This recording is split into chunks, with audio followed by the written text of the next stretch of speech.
Il était une fois, il y avait un jeune homme qui a été confié à un des un intellectuel pour sa rééducation. Du coup, il a fait ce qu'on appelle le tarbiya pendant des années et des années.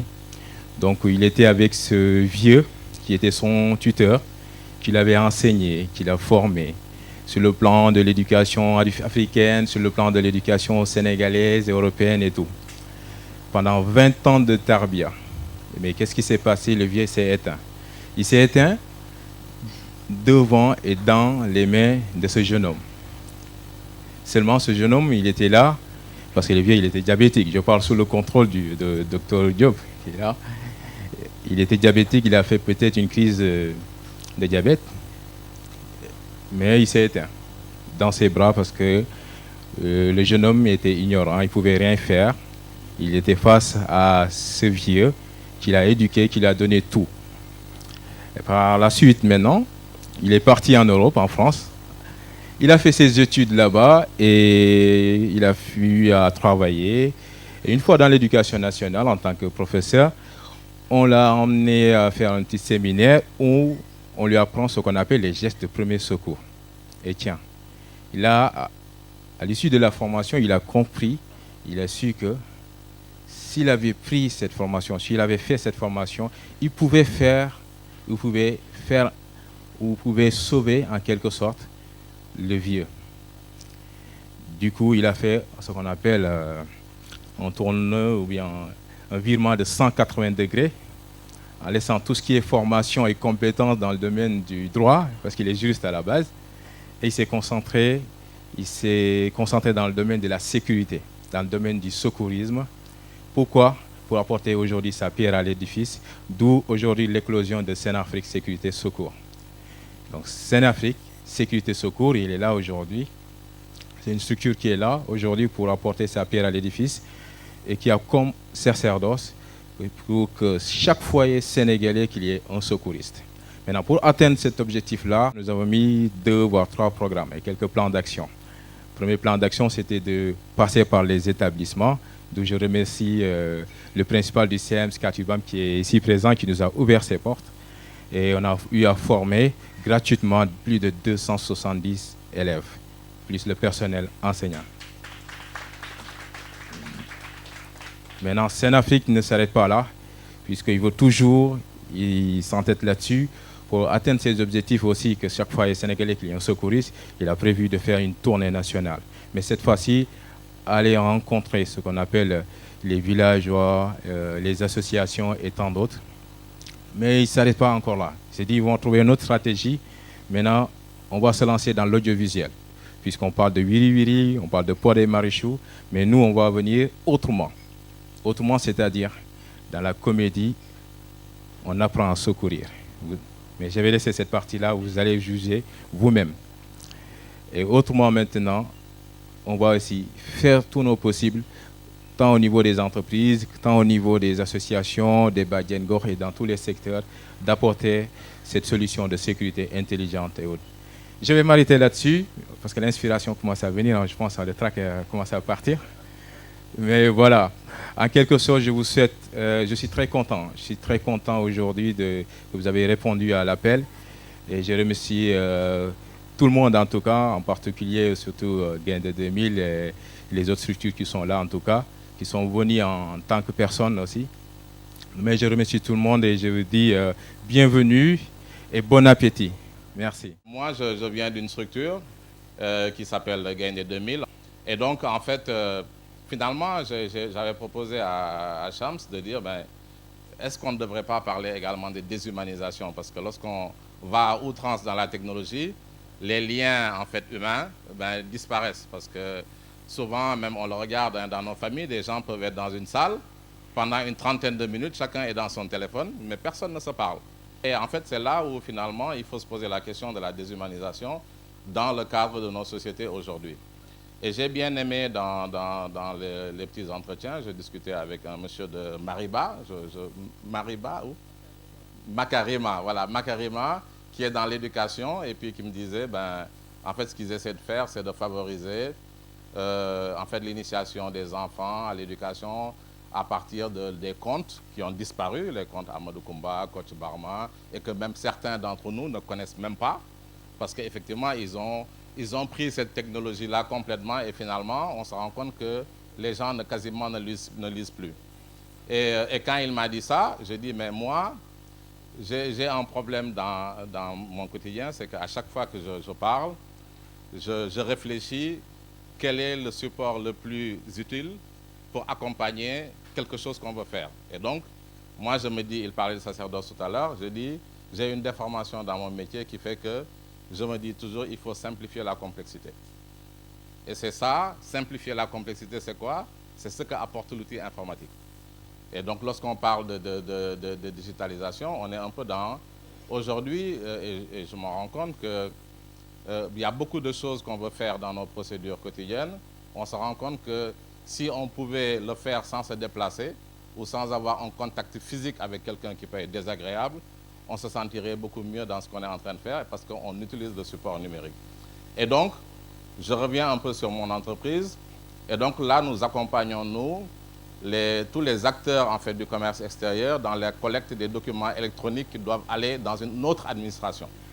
Et on se rend compte qu'il y a beaucoup de redondance d'informations. Des fois, vous allez dans une administration, on vous demande des documents, des copies de documents, que vous êtes aussi, des fois, obligé d'aller déposer dans une autre administration. Et donc, la plateforme que nous avons mise en place, qui s'appelle Orbus 2000, est une plateforme justement de collecte de documents électroniques en vue justement de pouvoir faire une passerelle électronique de l'ensemble de ces documents-là, sous format électronique, vers une autre administration. Et c'est comme ça que nous accompagnons l'administration des douanes, mais d'autres administrations aujourd'hui, le ministère de la Justice, l'APIX d'ailleurs. Moi, j'ai un frère là qui est là assis, qui est à l'APIX, puisque c'est nous qui avons fait également la plateforme de création des entreprises en ligne, qui permet justement à des investisseurs de pouvoir avoir accès à un certain nombre d'informations. Donc, je vais vous poser une petite question. Est-ce que vous connaissez les villages d'enfants SOS? Vous connaissez? Ça me fait plaisir. Parce que ça fait 40 ans qu'on existe au Sénégal. Mais je suis contente que vous dites que vous connaissez, mais je vais encore vous parler un peu de ce que fait SOS, sa mission, où est-ce que nous sommes présents au Sénégal. Le village d'enfants SOS, c'est une organisation à caractère humanitaire.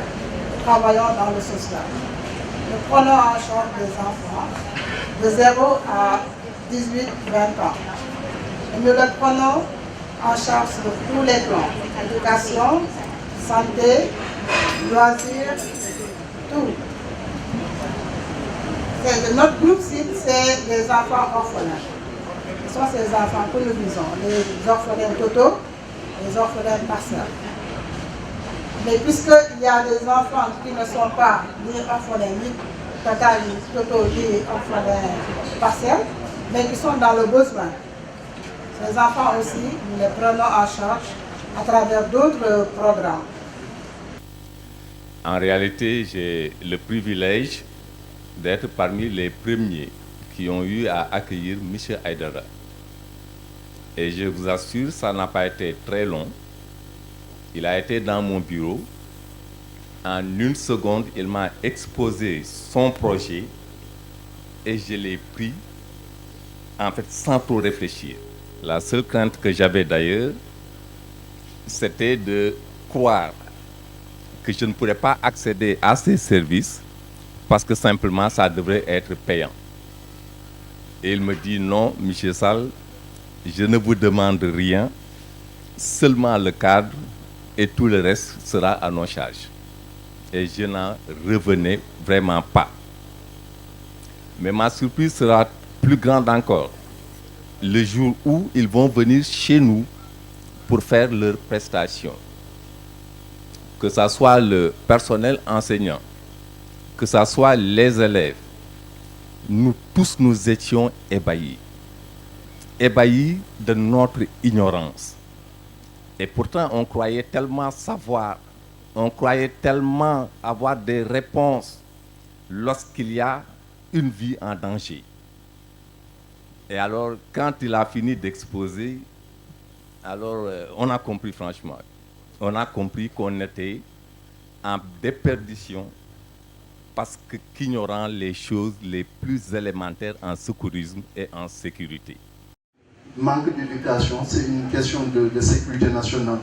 Alors l'idée de Makarima, c'est de proposer aux enfants des activités ludo-éducatives, des activités ludiques et éducatives pour leur permettre de mieux grandir, mais surtout de s'épanouir, d'être les Sénégalais qui doivent être demain. Donc les parents n'ont pas le temps, vu les contraintes professionnelles, de s'occuper de ces enfants. Ce n'est pas parce qu'ils ne veulent pas, mais ils n'ont pas le temps. Ils ont des contraintes. S'ils ne sont pas à l'école, ils sont soit dans la rue, même s'ils sont chez eux, on ne sait pas qui s'occupe d'eux, qu'est-ce qu'ils regardent à la télé, qu'est-ce qu'ils disent.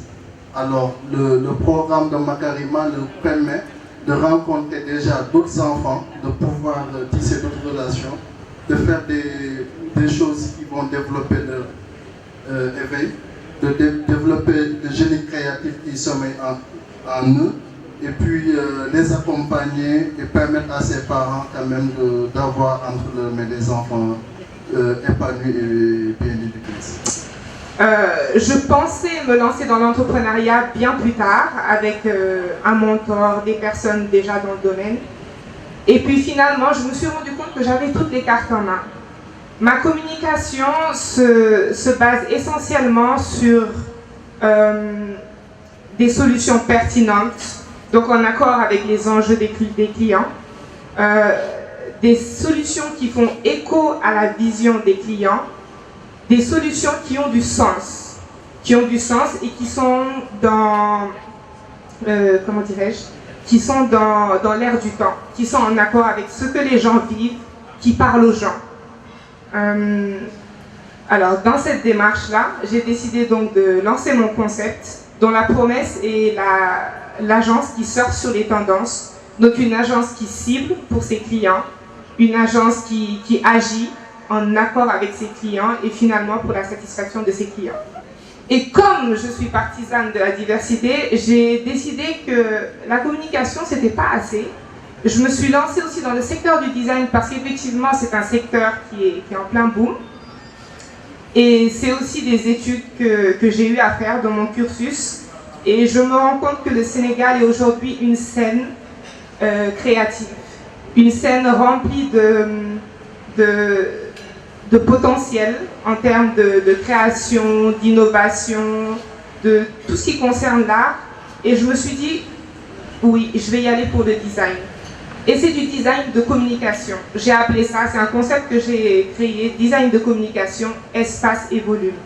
De l'aménagement dans le cadre d'événements à thème, de l'aménagement pour des particuliers, pourquoi pas, s'ils ont envie d'intérieur qui leur ressemble, et également de l'aménagement qui parle aux marques dans les entreprises, qui reprennent les couleurs des marques, les valeurs des marques, tout ce qui concerne les marques qui veulent se lancer dans ce genre de projet. Je suis le docteur Abdoulaye Diop, je suis gynécologue obstétricien. En fait, l'e-santé, c'est un concept qui veut intégrer un peu les nouvelles techniques de communication, les nouvelles techniques à la santé. Bon, on sait que déjà à la santé, il y a beaucoup de technologies dans la santé, mais de plus en plus, on essaie d'adapter ces technologies à nos besoins, tels que l'informatisation des fichiers, l'informatisation des dossiers médicaux, de suivre le patient pour pouvoir suivre le patient de manière plus efficiente.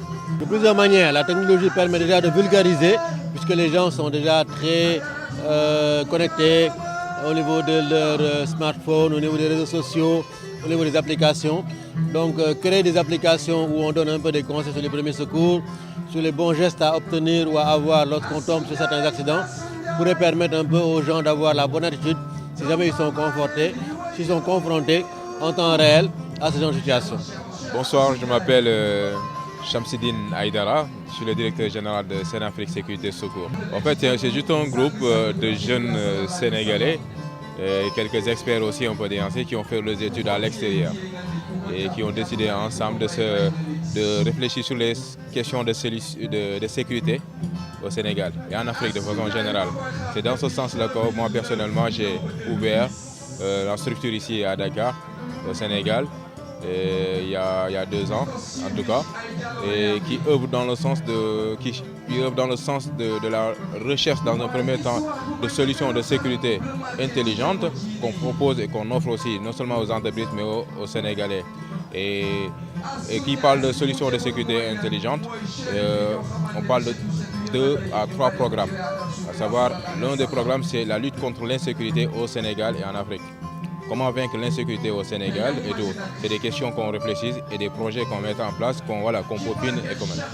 L'autre volet, c'est un foyer, un secouriste. C'est-à-dire qu'on s'est mis comme objectif que dans chaque foyer sénégalais, qu'il y ait un secouriste. Et que chaque foyer sénégalais, qu'il y ait un extincteur. Maintenant, comment faire? Comment atteindre cet objectif-là? Maintenant, pour répondre à cette question, on a mis plusieurs plans. Le premier plan, c'est l'éducation, prévention et gestes qui sauvent. Éducation, prévention et gestes qui sauvent. Et ça concerne les écoles. On s'est dit qu'on va former les écoles, les élèves d'abord dans un premier temps, puisqu'ils sont appelés à être plus tard des leaders et des dirigeants, des responsables. Mais l'autre plan, c'est de faire une tournée nationale sénégalaise où on va aller dans chaque région sénégalaise, on va aller voir ce qu'on appelle les associations, les villages, les badiens, Gokh et tant d'autres, les former, les sensibiliser aussi en gestes de premier secours. Donc tout cela fait partie des gammes et quelques prestations privées aussi, où on propose à des structures, des entreprises, la formation de leur personnel, tant au niveau de l'évacuation générale, parce que quand il y a un danger, il y a un incendie, un sinistre dans un établissement qui reçoit du public, comment en fait évacuer le public, comment mettre le public hors de danger. Et les extincteurs qui se trouvent, ce n'est pas de la décoration, mais ils font partie, on les apprend à les manipuler derrière cela. Voilà, et pas mal de panoplies derrière, de l'expertise et de l'audit dans le domaine de la sécurité. Bon, SOS Village des enfants a existé, je pense, depuis plus de 30 ans. Ils font pas mal de bonnes actions en fait. Au niveau du national et tout ça. Ils sont là pour aider les enfants, ils sont là pour former les enfants, en tout cas diriger encore et aider leur apporter le plus-value en quelque sorte pour leur avenir, etc. Et cela fait partie, on a ce point en commun. Nous aussi, on veut aider les enfants, les former à secourir. Puisqu'ils sont dans ce secteur, on a pensé à eux de ces actions nobles qu'ils font. Et nous aussi, on vient contribuer là-dessus, les aider à former ces élèves-là, ces enfants-là, aux gestes de premier secours. Comme je disais tantôt, c'est eux qui seront chargés plus tard à diriger notre pays et à être des responsables. Vous allez élargir ce champ? Comment? Vous allez élargir ce champ ou bien vous allez vous limiter à... Non, on a un programme intitulé Éducation, prévention et gestes qui sauvent.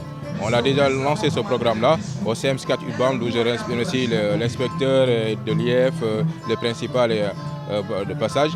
On a formé plus de 270 élèves, avec le personnel enseignant y compris.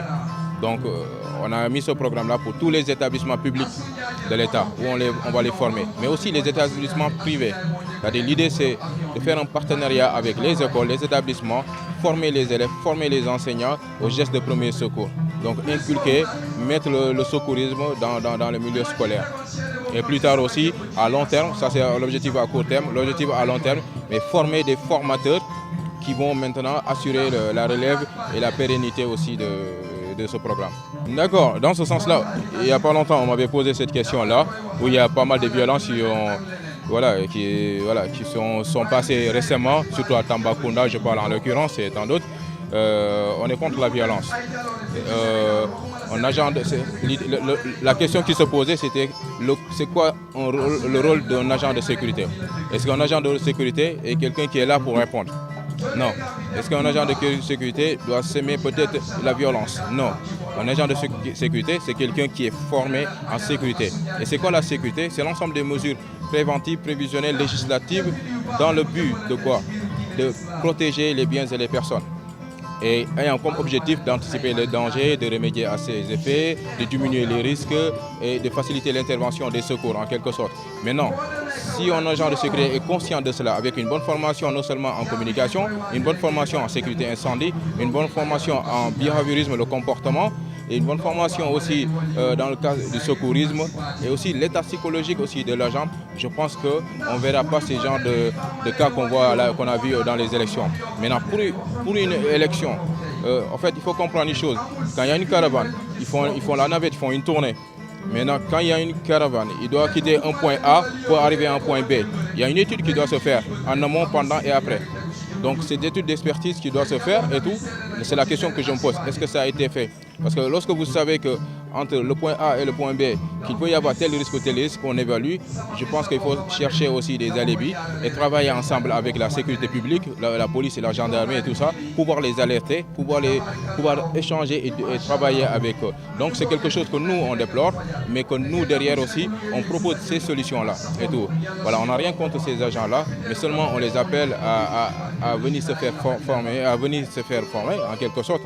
Et en même temps, on propose aussi aux boîtes de sécurité qui existent ici, la formation de leurs agents, tant au niveau de la sécurité, parce qu'ils sont bien ici, en fait, ils apportent de la sécurité privée, c'est important pour un pays, et c'est important aussi que l'État aussi les soutienne et tout, et c'est ce qui se fait souvent et tout. Et voilà, on souhaiterait véritablement qu'il y ait un partenariat public-privé, c'est-à-dire que l'État vient appuyer, formaliser, mettre des lois au fait en quelque sorte, c'est-à-dire réglementer ce secteur privé et aussi pouvoir travailler ensemble et les favoriser en quelque sorte aussi. Mais il faut aussi que les boîtes de sécurité, les agents de sécurité puissent former leurs agents en sécurité. Et quand je parle de formation en sécurité, c'est une formation complète, tant au niveau de l'incendie, mais au niveau de la sûreté, de la communication, du comportement, de la communication, mais aussi du secourisme qui est très important. Je vous en prie, merci. Moi, je m'appelle Bernadette Senghor. Je travaille à Village d'enfants SOS Sénégal depuis une vingtaine d'années maintenant. Actuellement, je suis responsable national de la collecte de fonds et du parrainage local. En tout cas, ça nous va droit au cœur. Et nous leur disons déjà un grand merci.